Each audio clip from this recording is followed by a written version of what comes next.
हाँ जी बेटे, कल अपना चैप्टर फिनिश हो गया सीगा बायोटेक्नोलॉजी का processes and principles and processes.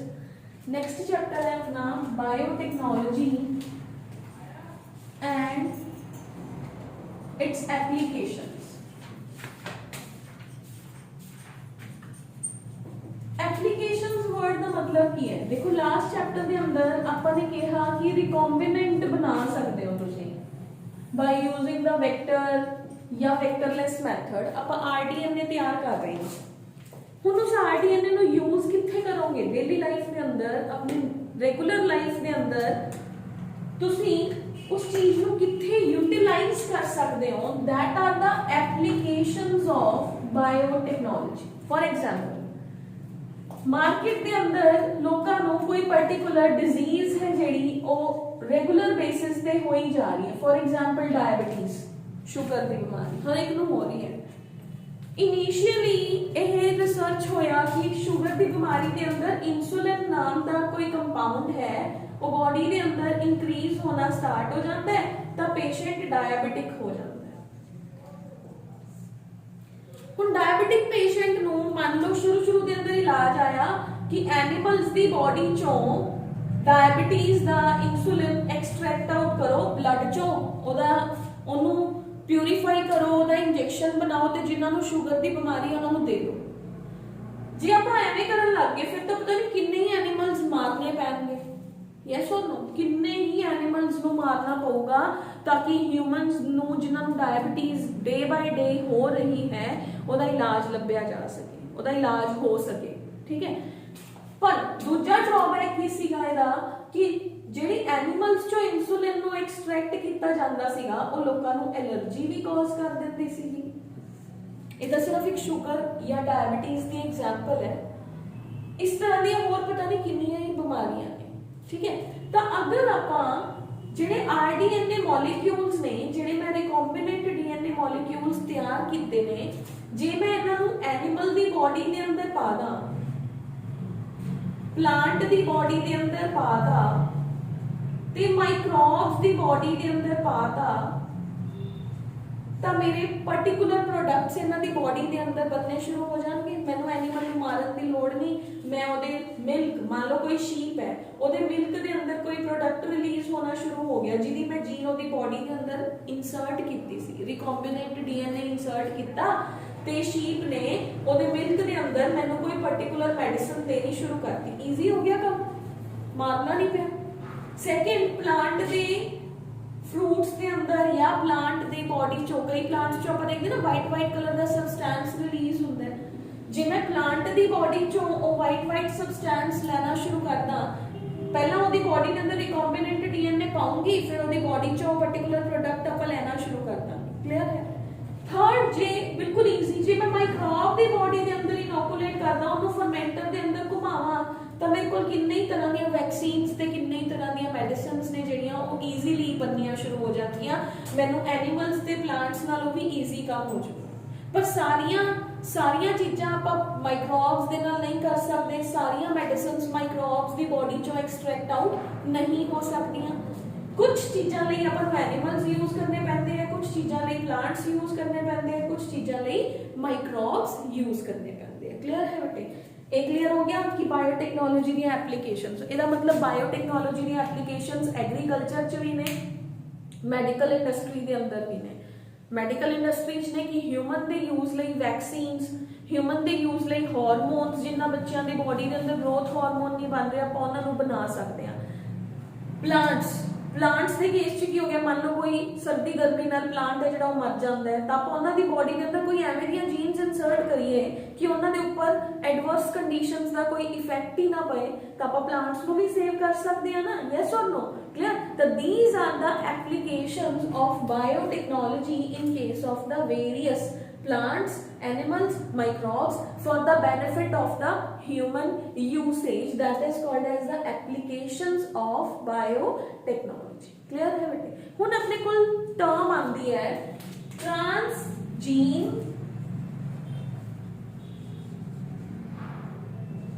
Transgenic animal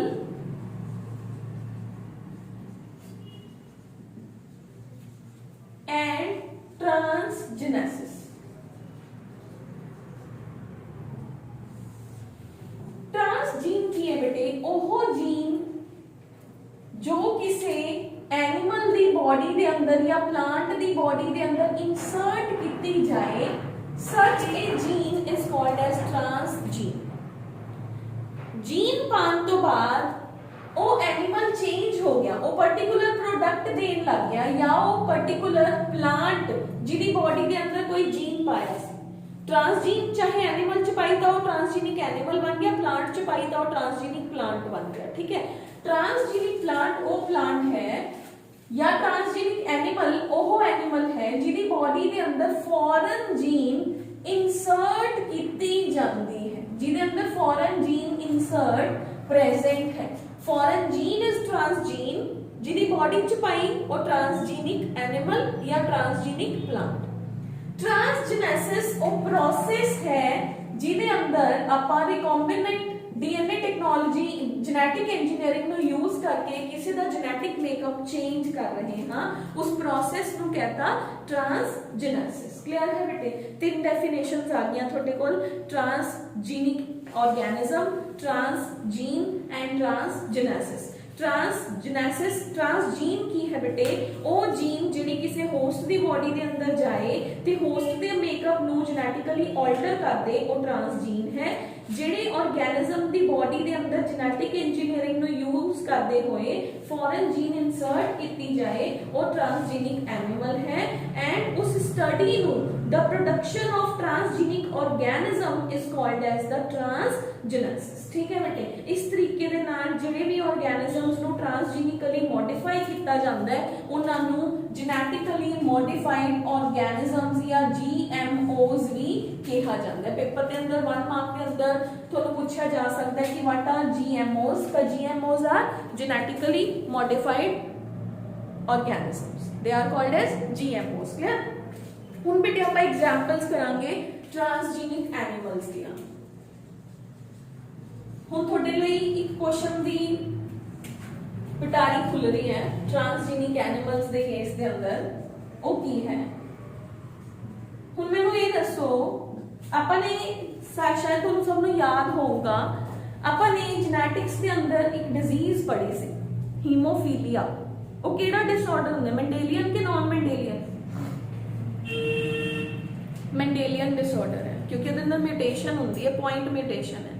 point mutation ਹੋਣ ਨਾਲ ਡਿਜ਼ੀਜ਼ ਹੋ ਜਾਂਦੀ ਹੈ ਹੀਮੋਫੀਲੀਆ। ਹੀਮੋਫੀਲੀਆ ਦੇ ਅੰਦਰ ਆਪਾਂ ਕੀ ਪੜਿਆ ਸੀਗਾ ਕਿ ਬੋਡੀ ਦੇ ਅੰਦਰ ਫੈਕਟਰ 8 ਤੇ ਫੈਕਟਰ 9 ਪ੍ਰੋਡਿਊਸ ਹੋਣਾ ਬੰਦ ਹੋ ਜਾਂਦਾ ਹੈ ਜੋ ਬਲੱਡ ਕਲॉटिंग ਦੇ ਅੰਦਰ ਹੈਲਪ ਕਰਦਾ ਸੀ, ਬਲੱਡ ਨੂੰ ਕਲॉट ਕਰਦਾ ਸੀ। ਹੁਣ ਬਲੱਡ ਕਲॉट ਨਹੀਂ ਹੋ ਰਿਹਾ।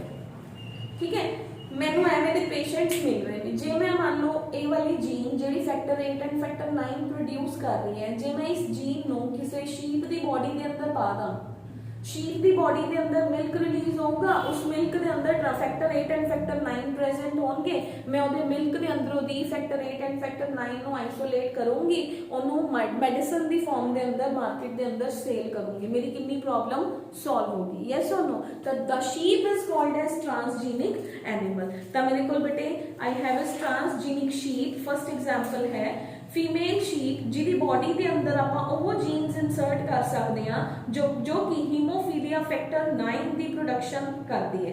हुण ये फैक्टर 9 शीप के मिल्क के अंदर आना शुरू हो जाता है।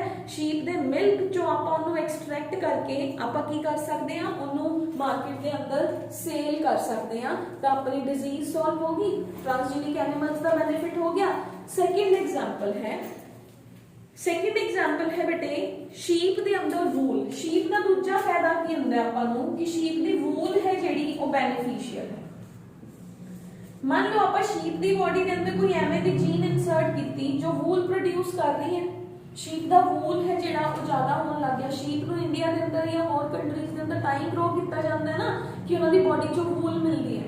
जे आपां वूल का अमाउंट इंक्रीज करना, उहदी बॉडी के अंदर पर्टिकुलर जीन इंसर्ट करता, हुण आपां नूं वूल का अमाउंट भी इंक्रीज हो गया, अपनी तो प्रॉब्लम ही सॉल्व होगी। ठीक है, दो प्रॉब्लम सॉल्व हो गया एक एनिमल नूं यूज करके। ठीक है, दैट इज द शीप।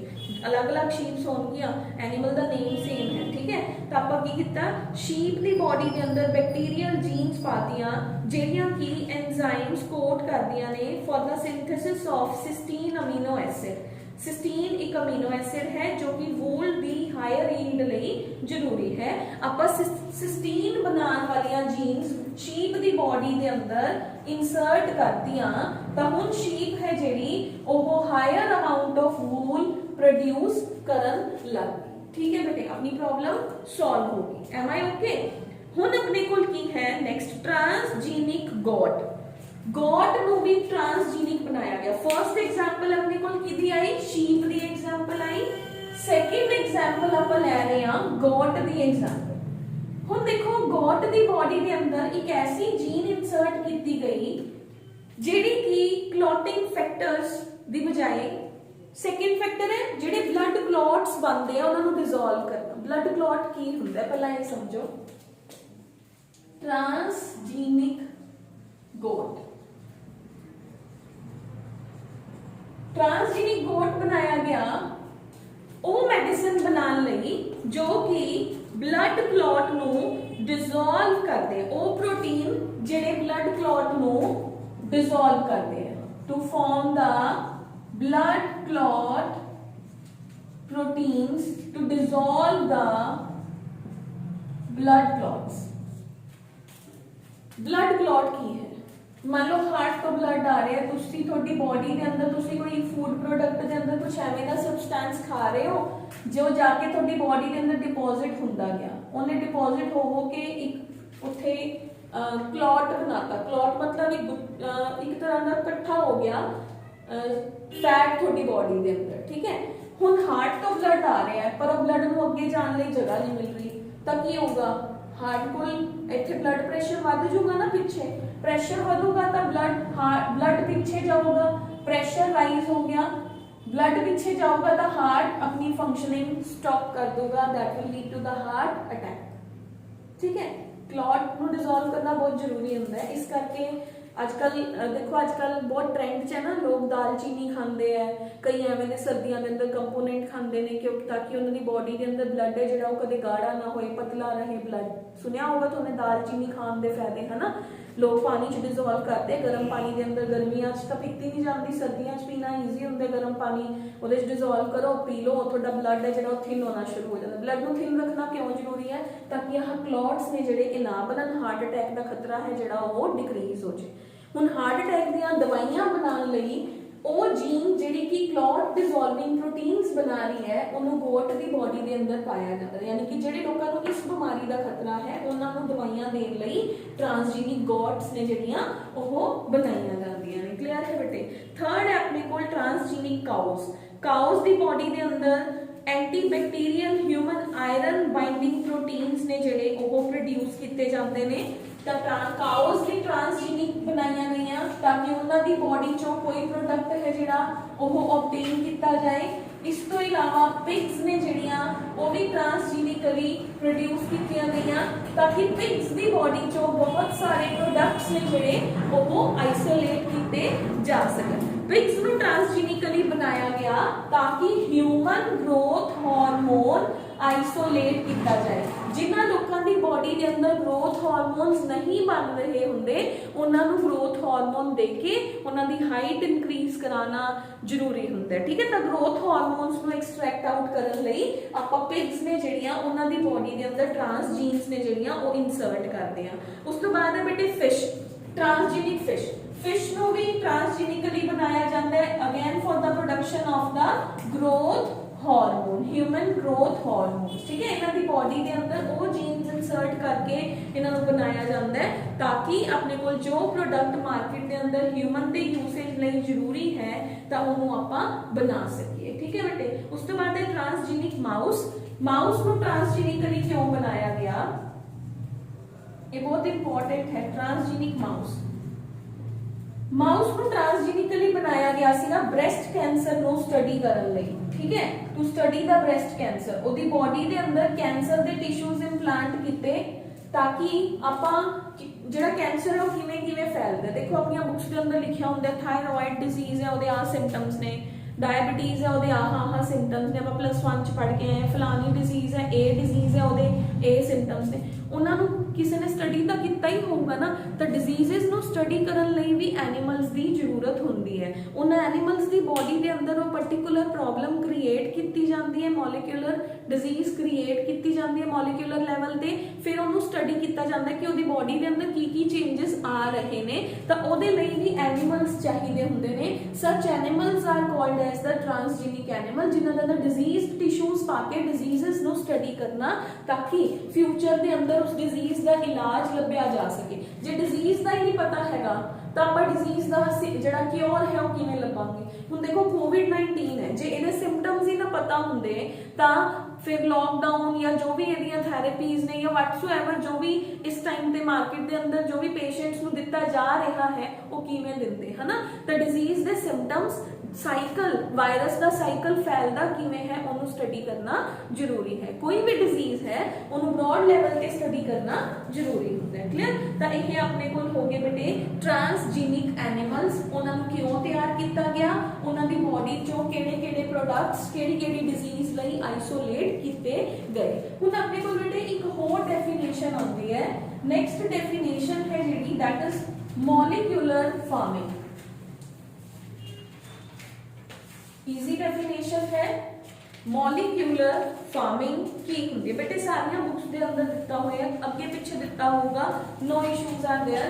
घरे जाके जब तुम देखोगे यू विल फाइंड आउट कि थोड़ी बुक्स के अंदर सब कुछ है। किसी बुक के अंदर अगे दिता होंगे, किसी बुक के अंदर वही आर्टिकल पीछे दिता होंगे, तो हर बुक के अंदर आर्टिकल्स दिते हुए हैं। मॉलिक्यूलर फार्मिंग की होंगे बेटे, मॉलिक्यूलर फार्मिंग होंगे अपने कोल method of manufacturing drugs in the transgenic animals is called as the molecular farming। ठीक है, एनिमल्स ਦੀ ਬੋਡੀ ਦੇ ਅੰਦਰ ਡਰੱਗਸ ਨੂੰ ਪ੍ਰੋਡਿਊਸ ਕਰਨਾ ਉਹਨੂੰ ਕਹਿੰਦੇ ਆ ਮੋਲੀਕੂਲਰ ਫਾਰਮਿੰਗ। ਠੀਕ ਹੈ, ਮੋਲੀਕੂਲਰ ਫਾਰਮਿੰਗ ਮਤਲਬ ਕਿਸੇ ਮੋਲੀਕਿਊਲ ਨੂੰ ਕਿਸੇ ਐਨੀਮਲ ਦੀ ਬੋਡੀ, ਫਾਰਮਿੰਗ ਕੀ ਹੁੰਦਾ ਹੈ ਪ੍ਰੋਡਿਊਸ ਕਰਨਾ, ਟੂ ਪ੍ਰੋਡਿਊਸ ਕਿਸੇ ਚੀਜ਼ ਨੂੰ। ਆਪਾਂ ਕਿਸੇ ਪਲਾਂਟਸ ਤੋਂ ਇਲਾਵਾ ਆਪਾਂ ਜੇ ਕਿਸੇ ਚੀਜ਼ ਨੂੰ ਪ੍ਰੋਡਿਊਸ ਕਰ ਰਹੇ ਹਾਂ ਉਹ ਵੀ ਫਾਰਮਿੰਗ ਹੈ। ਮੋਲੀਕਿਊਲਸ ਦੀ ਫਾਰਮਿੰਗ ਕਰਨਾ ਕਿਸੇ ਬੋਡੀ ਦੇ ਅੰਦਰ, that is called as molecular farming। Clear है बेटे? तो अपने को molecular farming की definition की होगी the method of manufacturing drugs in transgenic animals is called as molecular farming। the method of manufacturing drugs or medicines in transgenic animals। transgenic animals the body ਦੇ ਅੰਦਰ medicines ਨੂੰ ਬਣਾਇਆ ਜਾਣਾ for the usage by the human is called as the molecular farming। clear है? molecular farming तो बाद अगला है अपने कोल next definition है transgenic plants। ਹੁਣ देखो मैं पहले ही शुरू च दसता तीन डेफिनेशंस कीतियां सी आपां ने, transgene, transgenic animal and transgenesis. उदों ही मैं नाल ही दसता सीगा कि ट्रांसजीनिक एनिमल की बजाय ट्रांसजीनिक प्लांट भी हो सकता है। क्लियर? सेम डेफिनेशंस ने अपने कोल transgene foreign insert, transgenic plant वो प्लांट जिहदे अंदर ट्रांसजीन्स पाईयां जान, ट्रांसजेनेसिस वो प्रोसेस जिहदे नाल आपां उस चीज ਨੂੰ स्टडी करते हैं, दैट इज या ਉਹਨੂੰ ਫਾਰਮ करते हैं, that is called as transgenesis. ਤਾਂ ਆਪਣੇ ਕੋਲ ਬੇਟੇ ट्रांसजेनिक प्लांट्स ने ਜਿਹੜੇ ਇਹਨਾਂ ਨੂੰ ਐਨੀਮल्स ਦੀ ਜਗ੍ਹਾ ਤੇ ਬਣਾਉਣਾ ਤੇ ਇਹਨਾਂ ਚੋਂ ਪ੍ਰੋਡਕਟ ਲੈਣਾ ਈਜ਼ੀ ਐਂਡ यूजफुल प्रोसेस है। क्यों? क्योंकि देखो एनिमल है, एनिमल रिएक्शंस भी दिंदा है ना, एनिमल ਨੂੰ ਮਾਰਨਾ, एनिमल ਦੀ ਬੋਡੀ ਚੋਂ ਕੁਝ ਐਕਸਟ੍ਰੈਕਟ ਆਊਟ ਕਰਨਾ डिफिकल्ट है। प्लांट ਦੀ ਬੋਡੀ ਚੋਂ ਕੋਈ ਪ੍ਰੋਡਕਟ ਨੂੰ ਆਈਸੋਲੇਟ ਕਰਨਾ ਈਜ਼ੀ ਹੈ, ਕਿਉਂਕਿ ਪਲਾਂਟ ਨੇ ਜਿਹੜੇ ਉਹ ਰਿਐਕਸ਼ਨ ਨਹੀਂ ਦੇਣਗੇ। ਤੁਸੀਂ ਉਹਦਾ ਜਿਹੜੀ ਮਰਜ਼ੀ ਬ੍ਰਾਂਚ ਕੱਟ ਲਓ, ਉਹਦੇ ਚੋਂ ਐਕਸਟ੍ਰੈਕਟ ਆਊਟ ਕਰੋ, ਈਜ਼ੀ ਮੈਥਡ ਹੈ ਨਾ। ਤਾਂ ਪਲਾਂਟਸ ਦੇ ਉੱਪਰ ਵਰਕ ਕਰਨਾ ਕੰਪੈਰੀਟਿਵਲੀ ਈਜ਼ੀ ਹੈ। ਫਿਰ ਆਪਾਂ ਸੋਚਦੇ ਹਾਂ ਫਿਰ ਐਨੀਮल्स ਨੂੰ ਕਿਉਂ ਬਣਾਇਆ ਜਾਂਦਾ ਹੈ ਟ੍ਰਾਂਸਜੀਨਿਕਲੀ। ਪਹਿਲਾਂ ਟ੍ਰਾਂਸਜੀਨਿਕ देखो ट्रांसजीनिक एनिमल्स उदों बनाए जाते हैं जदों जिहड़ा प्रोडक्ट, कई देखो सारियां जीन्स प्लांट्स के अंदर काम नहीं कर सकदियां, ਸਾਰੀਆਂ ਜੀਨਸ ਐਨੀਮਲਸ ਦੇ ਅੰਦਰ ਵੀ ਕੰਮ ਨਹੀਂ ਕਰ ਸਕਦੀਆਂ, ਤਾਂ ਕੁਝ ਪ੍ਰੋਡਕਟਸ ਆਪਾਂ ਪਲਾਂਟਸ ਤੋਂ ਆਬਟੇਨ ਕਰਦੇ ਹਾਂ, ਕੁਝ ਪ੍ਰੋਡਕਟਸ ਆਪਾਂ ਐਨੀਮਲਸ ਤੋਂ ਆਬਟੇਨ ਕਰਦੇ ਹਾਂ। ਜੇ ਉਹੀ ਪ੍ਰੋਡਕਟ ਪਲਾਂਟਸ ਤੋਂ ਆਬਟੇਨ ਕਰ ਸਕੀਏ ਤਾਂ we will use the transgenic plants only. ਠੀਕ ਹੈ, ਤਾਂ ਟ੍ਰਾਂਸਜੀਨਿਕ ਪਲਾਂਟਸ ਉਹ ਪਲਾਂਟਸ ਨੇ ਜਿਨ੍ਹਾਂ ਦੀ ਬੋਡੀ ਦੇ ਅੰਦਰ ਫੋਰਨ ਜੀਨਸ ਨੇ ਜਿਹੜੀਆਂ ਉਹ ਇਨਸਰਟ ਕੀਤੀਆਂ ਜਾਂਦੀਆਂ ਨੇ। ਤਾਂ potential applications of plant genetic engineering. Plant genetic engineering ਦਾ ਫਾਇਦਾ ਕੀ ਹੈ? ਫਸਟ, ਆਪਾਂ ਐਵੇਂ ਦੇ ਪਲਾਂਟਸ ਕ੍ਰੀਏਟ ਕਰ ਸਕਦੇ ਹਾਂ ਜਿਵੇਂ ਆਪਾਂ ਆਪਣੇ ਲਾਸਟ ਚੈਪਟਰ ਮਾਈਕਰੋਬਸ ਇਨ ਹਿਊਮਨ ਵੈਲਫੇਅਰ ਚ ਪੜ੍ਹ ਕੇ ਆਏ ਹਾਂ, ਬਾਇਓਪੈਸਟੀਸਾਈਡਸ। ਉਹ ਐਵੇਂ ਦੇ ਪਲਾਂਟਸ ਬਣਾ ਸਕਦੇ ਆ ਆਪਾਂ ਜੋ ਵੀਡਸ ਨੂੰ ਗਰੋ ਹੀ ਨਹੀਂ ਕਰਨ ਦੇਣਗੇ। ਪਲਾਂਟ ਦੀ ਬੋਡੀ ਦੇ ਅੰਦਰ ਐਵੇਂ ਦਾ ਜੀਨ ਪਾ ਦੋ ਜਿਹੜਾ ਐਜ਼ ਅ ਹਰਬੀਸਾਈਡ ਐਕਟ ਕਰੇ, ਜਿਹੜਾ ਐਵੇਂ ਦੇ ਕੈਮੀਕਲਸ ਮਿੱਟੀ ਦੇ ਅੰਦਰ ਰਿਲੀਜ਼ ਕਰੂਗਾ ਕਿ ਉਹ ਹੋਰ ਪਲਾਂਟ ਨੂੰ ਗਰੋ ਹੀ ਨਹੀਂ ਹੋਣ ਦਊਗਾ। ਜਦੋਂ ਆਪਾਂ ਕੈਮੀਕਲਸ ਯੂਜ਼ ਕਰਦੇ ਆ ਵੀਡਸ ਨੂੰ ਕਿਲ ਕਰਨ ਲਈ, ਤਾਂ ਉਹ ਵੀਡ ਮੰਨ ਲਓ ਪਲਾਂਟ ਹੈ, ਮੈਂ ਇਹਦੇ ਉੱਪਰ ਇੱਕ ਕੈਮੀਕਲ ਦਾ ਸਪਰੇ ਕੀਤਾ। ਜਦੋਂ ਮੈਂ ਕੈਮੀਕਲ ਸਪਰੇ ਕੀਤਾ, ਇਹਦੇ ਨਾਲ ਵੀਡ ਗਰੋ ਹੋਇਆ ਵੀਡ ਤਾਂ ਮਰ ਗਿਆ, ਪਰ ਮੇਰੇ ਪਲਾਂਟ ਦੇ ਉੱਪਰ ਵੀ ਇਫੈਕਟ ਪਊਗਾ ਕਿ ਨਹੀਂ ਪਊਗਾ ਕਿਸੇ ਕੈਮੀਕਲ ਦਾ। ਜੇ ਮੰਨ ਲਓ ਮੈਂ ਪਲਾਂਟ ਦੀ ਬੋਡੀ ਦੇ ਅੰਦਰ ਜੀਨ ਇਨਸਰਟ ਕਰਦਾ, ਉਹ ਜੀਨ ਸੋਇਲ ਦੇ ਅੰਦਰ ਹੀ ਕੋਈ ਕੈਮੀਕਲਸ ਰਿਲੀਜ਼ ਕਰ ਰਹੀ ਹੈ ਜਿਹੜੀ ਕਿ ਇਸ ਵੀਡ ਨੂੰ ਗਰੋ ਨਹੀਂ ਹੋਣ ਦਿੰਦੀ, ਤਾਂ that method is best method। ਤਾਂ ਆਪਾਂ ਬਾਇਓ ਜਿਹੜੇ ਹਰਬੀਸਾਈਡਸ ਨੇ ਜਾਂ ਜਿਹਨੂੰ ਆਪਾਂ ਕਹਿ ਸਕਦੇ ਹਾਂ resistant species of the plants ਨੇ ਜਿਹੜੇ ਉਹ ਪ੍ਰੋਡਿਊਸ ਕਰ ਸਕਦੇ ਹਾਂ ਬਾਈ ਦਾ ਟ੍ਰਾਂਸਜੀਨਿਕ ਪਲਾਂਟਸ। ਸੈਕਿੰਡ, ਆਪਾਂ ਐਵੇਂ ਦੇ ਪਲਾਂਟਸ ਪ੍ਰੋਡਿਊਸ ਕਰ ਸਕਦੇ ਹਾਂ ਜਿਨ੍ਹਾਂ ਦੇ ਉੱਪਰ ਬਦਲਦੇ ਹੋਏ ਮੌਸਮ ਦਾ, ਐਸਿਡਿਟੀ ਦਾ, ਟੈਂਪਰੇਚਰ ਦਾ, ਪੀਐਚ ਦਾ ਕੋਈ ਇਫੈਕਟ ਨਾ ਪਏ। ਐਵੇਂ ਦੇ ਪਲਾਂਟਸ ਵੀ ਪ੍ਰੋਡਿਊਸ ਕਰ ਸਕਦੇ ਹੋ ਬਾਈ ਯੂਜ਼ਿੰਗ ਦਾ ਟ੍ਰਾਂਸਜੀਨ। ਪਲਾਂਟ ਦੀ ਬੋਡੀ ਦੇ ਅੰਦਰ ਐਵੇਂ ਦੇ ਜੀਨਸ ਇੰਟਰੋਡਿਊਸ ਕਰ ਦੋ ਜਿਹਦੇ ਕਰਕੇ ਪਲਾਂਟ ਦੇ ਉੱਪਰ ਇਹਨਾਂ ਚੀਜ਼ਾਂ ਦਾ ਕੋਈ ਇਫੈਕਟ ਨਾ ਪਏ। ਕਲੀਅਰ। ਥਰਡ ਆਪਣੇ ਕੋਲ ਹੈ ਕਿ ਆਪਣੇ ਕੋਲ ਫਰਸਟ ਹੋ ਗਿਆ ਕਿ ਪਲਾਂਟ ਹੈ ਜਿਹੜਾ ਉਹਦੀ ਬੋਡੀ ਦੇ ਅੰਦਰ ਐਵੇਂ ਦੇ ਜੀਨਸ ਇੰਟਰੋਡਿਊਸ ਕਰਾ ਦੋ ਕਿ ਉਹਦੇ ਉੱਪਰ ਪੈਸਟ ਦਾ, ਇਨਸੈਕਟ ਦਾ, ਫੰਗਲ ਇਨਫੈਕਸ਼ਨ, ਬੈਕਟੀਰੀਅਲ ਇਨਫੈਕਸ਼ਨ ਦਾ ਕੋਈ ਅਸਰ ਨਾ ਹੋਏ। ਸੈਕਿੰਡ ਹੈ ਪਲਾਂਟ ਐਡਵਰਸ ਐਨਵਾਇਰਨਮੈਂਟਲ ਕੰਡੀਸ਼ਨਸ ਨੂੰ ਬਰਦਾਸ਼ਤ ਕਰ ਸਕਦਾ ਹੋਏ। ਥਰਡ ਹੈ ਐਵੇਂ ਦੀਆਂ ਜੀਨਸ ਇੰਟਰੋਡਿਊਸ ਕਰ ਦੋ ਕਿ ਪਲਾਂਟ ਦੀ ਬੋਡੀ ਚੋਂ ਫਾਰਮਾਸਿਊਟੀਕਲ ਪ੍ਰੋਡਕਟਸ ਨੇ ਜਿਹੜੇ ਉਹ ਆਬਟੇਨ ਹੋ ਸਕਣ। ਮੈਂ ਹੁਣੇ ਕਿਹਾ ਪਲਾਂਟ ਦੀ ਬੋਡੀ ਦੇ ਅੰਦਰ ਕੁਝ ਪਲਾਂਟਸ ਨੇ ਜਿਨ੍ਹਾਂ ਚੋਂ ਮਿਲਕ टाइप वाइट कलर का सबसटेंस रिलीज होता है। आप प्लांट की बॉडी के अंदर जीन पाया, ਉਹਦੇ ਅੰਦਰੋਂ ਦੀ ਮਿਲਕ ਰਿਲੀਜ਼ ਹੋਣਾ ਸ਼ੁਰੂ ਹੋਇਆ, ਮੈਂ ਉਸ ਮਿਲਕ ਨੂੰ ਐਕਸਟ੍ਰੈਕਟ ਆਊਟ ਕੀਤਾ, ਉਹਦੇ ਚੋਂ ਮੈਨੂੰ ਇਨਸੂਲਿਨ ਜਾਂ ਕੋਈ ਵੀ ਹੋਰ ਗਰੋਥ ਹਾਰਮੋਨ ਮੈਂ ਆਬਟੇਨ ਕਰ ਸਕਦੇ ਹਾਂ। ਠੀਕ ਹੈ ਬੇਟੇ, so that is one of the best method ਕਿ ਆਪਾਂ ਪਲਾਂਟ ਦੀ ਬॉडी ਚੋਂ ਫਾਰਮਾਸਿਊਟੀਕਲ ਪ੍ਰੋਡਕਟਸ ਆਬਟੇਨ ਕਰ ਸਕਦੇ ਹਾਂ ਬਾਈ ਯੂਜ਼ਿੰਗ ਦਾ ਟ੍ਰਾਂਸਜੀਨਸ। ਉਸ ਤੋਂ ਬਾਅਦ ਹੈ ਆਪਣੇ ਕੋਲ ਆਪਾਂ ਪਲਾਂਟ ਦੀ ਬॉडी ਚੋਂ ਐਂਟੀਬਾਇਓਟਿਕਸ, फर्टिलाइजर्स या जेड़े अपने कोल प्लांट दी बॉडी चो एंटीबायोटिक्स प्रिपेयर करना, यानी कि अगेन मेडिसिन्स प्रिपेयर करना, एंटीबायोटिक्स। उस तो बाद है प्लांट दी बॉडी दे अंदर इंसेक्ट रेजिस्टेंस लेके आना कि ओदे ऊपर कोई इंसेक्ट्स ने जेड़े ओ एक्ट ना कर सकन, दैट इज इंसेक्ट रेजिस्टेंस। इस तो बाद वेरी इंपॉर्टेंट पॉइंट, ਐਵੇਂ ਦੇ ਪਲਾਂਟਸ ਬਣਾਣਾ ਜਿਨ੍ਹਾਂ ਦੇ ਫਰੂਟਸ ਰਾਈਪ ਤਾਂ ਹੋ ਜਾਣਗੇ ਪਰ ਉਹ ਹਰੇ ਹੀ ਰਹਿਣਗੇ, ਕੱਚੇ ਹੀ ਰਹਿਣਗੇ। ਜਿਵੇਂ ਮਾਰਕੀਟ ਦੇ ਅੰਦਰ ਅੱਜ ਤੋਂ ਜਦੋਂ ਅਸੀਂ ਤੁਹਾਡੀ ਏਜ ਦੇ ਸੀ ਹਮੇਸ਼ਾ ਟਮਾਟਰ ਲਾਲ ਰੰਗ ਦੇ ਹੀ ਹੁੰਦੇ ਸੀ ਆਲਵੇਸ, ਪੂਰਾ ਉੱਤੋਂ ਲੈ ਕੇ ਨੀਚੇ ਤੱਕ।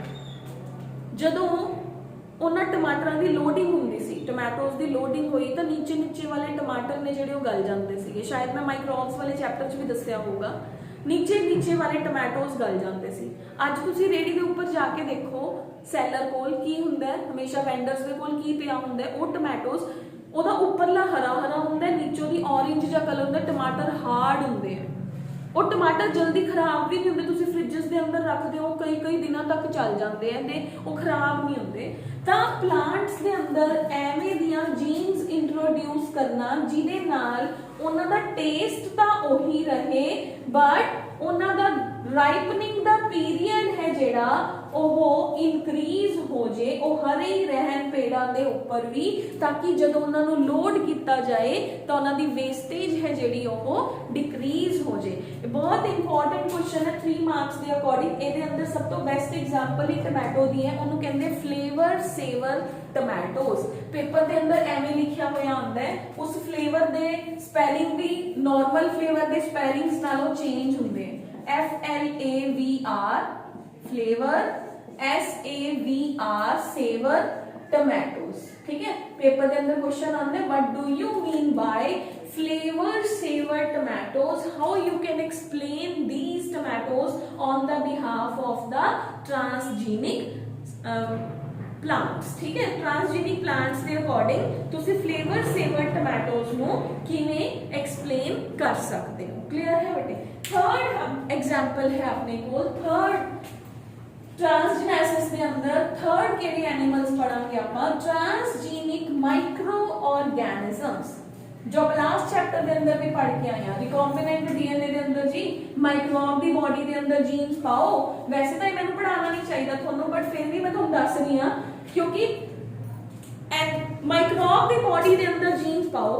माइक्रोब की बात क्या, सेम वही पिछला वाला यूज करो, वेक्टर या वेक्टरलेस मेथड यूज किया।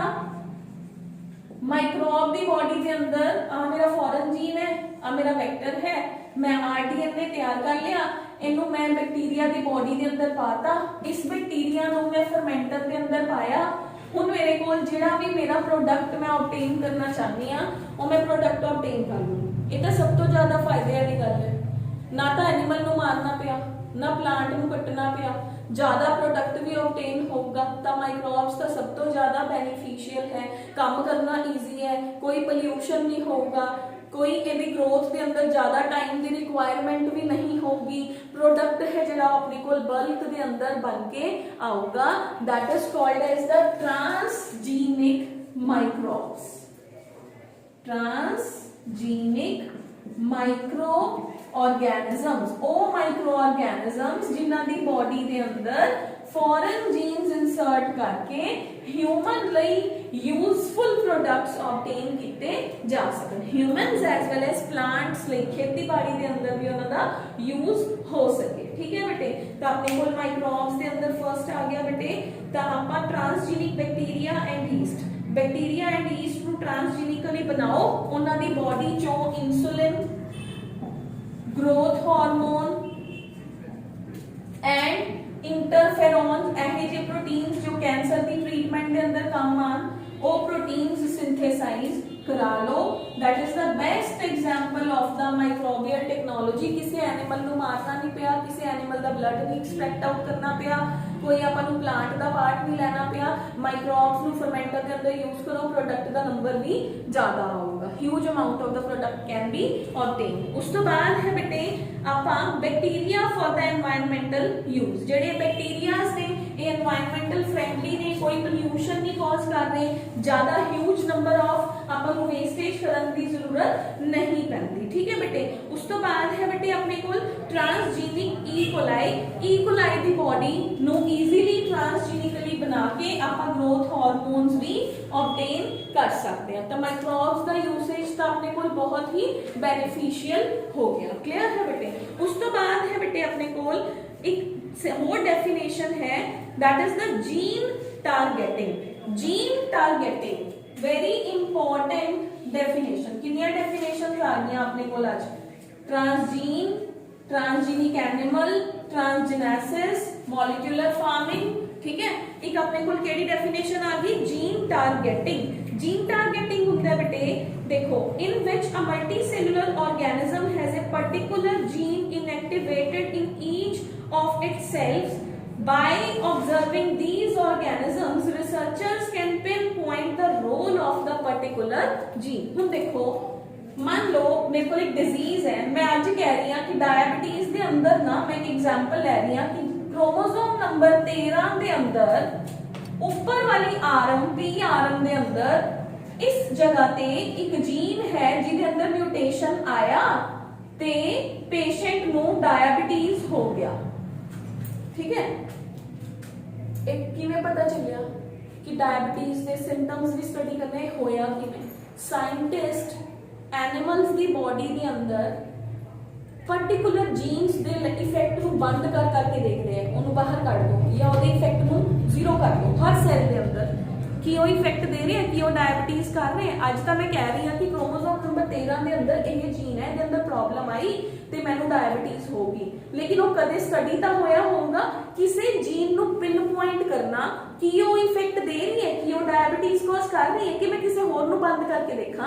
That is called as gene targeting. एकदम तो नहीं ना पता चलूगा कि आह जीन इनू बंद किया ये डायबिटीज कॉज कर दूगी, इनू बंद किया ये ग्रोथ हार्मोन देना बंद कर दूगी। नो, उन्होंने स्टडी करने लई पता नहीं किन्ने जीन्स को बंद कर करके देखना पैना। इनएक्टिवेट बंद नहीं कह सकते आप, इनएक्टिवेट करके देखो हर सैल के अंदर कि वो अपना पर्टिकुलर इफेक्ट दे रही है कि नहीं दे रही है। That is called as the gene target.